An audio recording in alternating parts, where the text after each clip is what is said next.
So just as a follow-on, I've now pushed that pin back in. It does have a big side and a small side. You put the small side in the back and just push that in. I used actually just the blade of a scissor to push that in.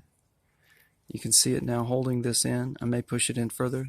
You can see that now these springs make complete contact at all times with this.